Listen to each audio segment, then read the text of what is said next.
उसका बहिष्कार करना, चाहे आपका बाप हो, भाई हो, चाचा हो, ताऊ हो, बहुत जुल्म की बात है। लोग पैसे ले लेके वोट डालते हैं, दारू पी पी के थोक के भाव में। मुझे बताया गया एक मुहाना गांव में 1 करोड़ की एक उम्मीदवार ने दारू फेंकी। सबसे बड़ा गांव है मुहाना।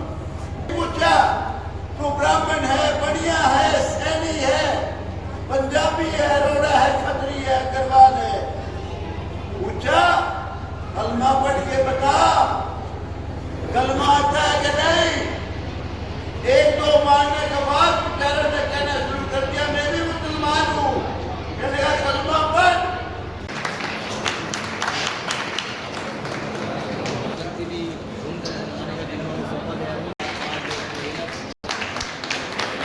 और अभी विधायक जी ने गुड़िया को तुलसी का उत्तर है। मैं बधाई देता हूँ सुषमा डॉक्टर और इनकी टीम को, जिन्होंने आज ये महिला दिवस मनाने का संकल्प लिया और इसका आयोजन किया। और ऐसे महापुरुषों और हमारी सावित्री बाई फुले जी और ज्योतिबा फुले जी और डॉक्टर भीमराव अम्बेडकर को याद करने का दिन। आज मैं खास तौर से आज इस मौके पे, महिला दिवस के मौके पे, आपको एक बात स्पेशल कहने के लिए आया हूँ। जात पात, ऊंच नीच, छुआछूत, भेदभाव, ये इस देश को गुलाम करने की सबसे बड़ी बीमारी है। और भ्रष्टाचार, अगर इसी तरह से जात पात में बटे रहे और भ्रष्टाचारियों के चुंगल में चलते रहे तो ये देश दोबारा फिर गुलाम हो जाएगा। मैं दावे से कह सकता हूं। और जुल्म की बात है, इलेक्शन होता है, थोक के भाव में शराब, पैसा, वोट देने के लिए लोग बिकते हैं शराब पी पी के और पैसे ले लेके। देश का भला कैसे करोगे? देश को तो ये दोबारा गुलाम करने की साजिश है। आप बताओ, ये पहलगांव जो हुआ है, पहलगांव में जो नरसंहार हुआ है, इसमें 27 जानें चली गई और जिन्होंने मारे क्या पूछ के मारे? उन्होंने ये नहीं पूछा तू ब्राह्मण है, बढ़िया है, सैनी है, पंजाबी है, रोड़ा है, खत्री है, अग्रवाल है, पूछा कलमा पढ़ के बता, कलमा आता है कि नहीं? 1-2 मारने के बाद बेचारे ने कहना शुरू कर दिया मैं भी मुसलमान हूँ। कहने लगा कलमा पढ़। एक ने कलमा भी पढ़ दिया, उसको याद था। उसका बाद कहता दिखा, कपड़े उतरवा लिए, कहता है खतना करवाया कि नहीं? ये कह के जान ले ली 26 लोगों की और एक मारा गया सिर्फ इसलिए कि वो नहीं चाहता था कि कश्मीर में गरीब आदमी भूखे मरे। जितने लोग यहाँ आते हैं सैलानी, जिनकी वजह से रोटी रोटी चलती है, उसके दिमाग में कोई हिंदू मुसलमान का फर्क ही नहीं था। उसके दिमाग में तो ये था कि कश्मीर का बहुत बुरा हो जाएगा अगर इस तरह से धर्म पूछ के मारे गए। तो उसने भी बेचारे ने अपनी जान दे दी। तो मैं तो आपसे एक बात कहने आया हूँ, जात पात से बचना। जात पात, ऊंच नीच, भेदभाव, छुआछूत, ये सबसे खतरनाक बीमारी है। और दूसरी भ्रष्टाचार, किसी का भी पता लग जाए ये भ्रष्टाचारी है, उसके सिर में ईंट मारना, उसका खोपड़ा फोड़ देना, उसका बहिष्कार करना, चाहे आपका बाप हो, भाई हो, चाचा हो, ताऊ हो, बहुत जुल्म की बात है। लोग पैसे ले लेके वोट डालते हैं, दारू पी पी के थोक के भाव में। मुझे बताया गया एक मुहाना गांव में 1 करोड़ की एक उम्मीदवार ने दारू फेंकी। सबसे बड़ा गांव है मुहाना, करोड़ों की दारू फेंकी गई और लोग वोट डालते हैं। अरे उनके बच्चों का, घरों का क्या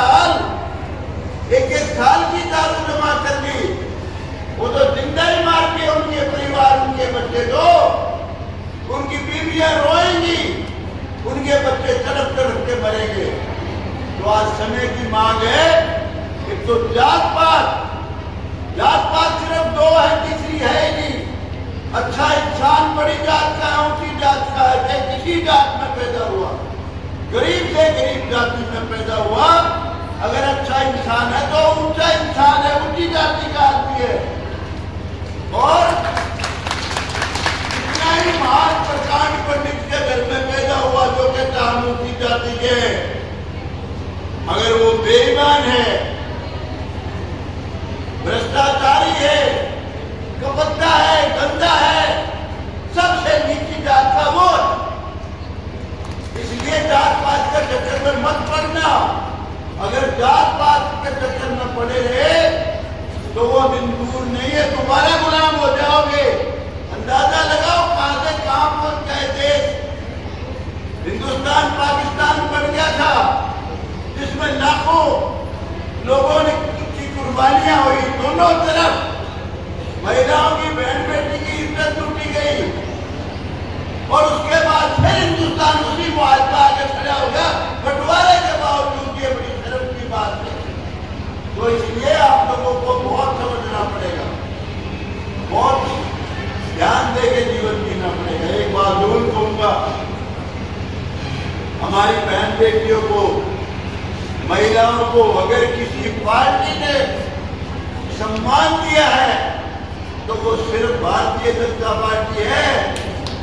मोदी जी ने यहाँ पानीपत से शुरुआत की थी, बेटी बचाओ बेटी पढ़ाओ, और उसके बाद करके दिखाया उनके लिए, देश के लिए काम किया। आप देखिए 14 से पहले किसी को यही नहीं पता था ये हिंदुस्तान है, पाकिस्तान है। पहली बार मोदी जी ने एहसास कराया, भारतीय जनता पार्टी ने, ये हिंदुस्तान है, हिंदुस्तान पाकिस्तान नहीं है। ये आप लोगों के लिए बहुत गौरव की बात है। 370 धारा हटाना तो छोटी बात थी। और भाई हमारी बहन बेटियों के लिए ये रिजर्वेशन एक चाहिए, हमारी मुस्लिम बहन बेटियों के लिए 3 तलाक का खत्म करना, कानून बना के राम मंदिर का निर्माण, बहुत काम किए हैं। अब एक बहुत बड़ी दुर्घटना हुई है, कहीं ना कहीं चूक हुई है। अब तो ये पहलगांव हुआ है, ये हमारे देश और दुनिया के माथे पे कलंक है। धर्म पूछ के गोलियां मारी गई। खतना है कि नहीं, कलमा जानता है कि नहीं। हम सब उन भाइयों को जो शहीद हुए हैं पहलगांव में, उनको भी आज इस मौके पे अपनी श्रद्धांजलि देते हैं और मोदी जी से गुजारिश करते हैं, मोदी जी उनको ऐसा सबक सिखाना, दोबारा कोई ऐसी बदमाशी करने की, कत्लेआम करने की सोच भी न सके। सारा देश आज आपके साथ है, सारी पार्टियां आपके साथ है, हर धर्म के समझदार लोग सारे आपके साथ हैं। इसलिए हम यहाँ जरूर आपसे प्रार्थना करेंगे, आपके माध्यम से दोबारा कोई पहलगांव ना हो और पाकिस्तान को ऐसा सबक सिखाओ, दोबारा भूल जाए। किसी आतंकी को भेजना है या हिंदुस्तान की तरफ पूरी नजर करके भी देखना है। और मैं चाहूंगा आप सबसे एक बार जो भाई शहीद हुए वहां, उनके लिए 2 मिनट का